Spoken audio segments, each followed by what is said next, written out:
আমি প্রতিদিন একবার হলো এই কথা বলি। আমার জিন্দেগির সবচেয়ে বড় আফসোস ওইটা যে 16 বছর, 18 বছরের, 14 বছরের এত অল্প বয়সী মুসলমানের ছেলে মেয়ে খোদার 365 দিন আপন ঘরেই ঘুমায়, বাবা মা জীবিত, অথচ 365 দিনে খোদার একটা বছরে কোনো দিন ফজরের নামাজ পড়ে না। আহা, বাবা মা জীবিত, মুসলমানের সন্তান এত বড় নিকৃষ্ট কিভাবে হয়? আর মুসলমানের মা বাপ এইসা গাফেল কেমনে হয়?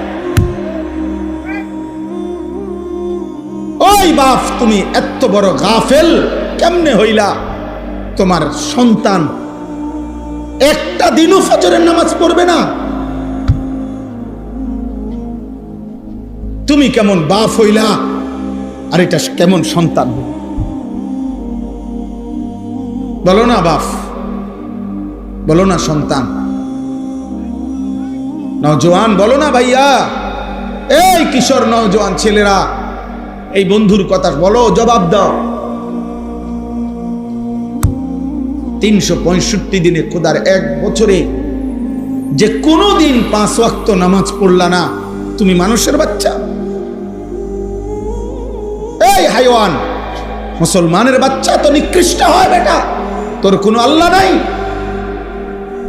তোরে কেউ বানায় নাই বেঈমান নাফরমান।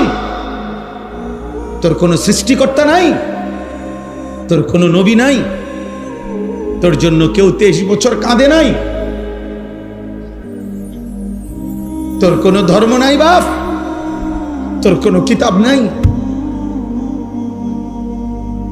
তোমাকে কোথাও ফিরতে হবে না? কি ভাবছেন জিন্দেগি মানে কি?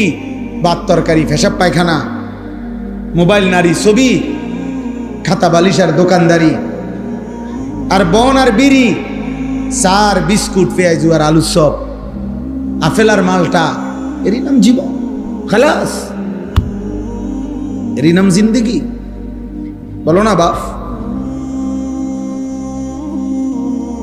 এজন্য অভিভাবক হিসাবে আপনারা প্রত্যেকের কাছে আমার অনুরোধ, আপনারা যারা স্ত্রীর স্বামী, আপনারা যারা সন্তানের বাবা, আপনাদের দায়িত্ব আপনার স্ত্রীর ঈমান আমলের হেফাজত করা। আপনার দায়িত্ব খোদার কসম আপনার ছেলে মেয়ের ঈমান আমলের হেফাজত করা।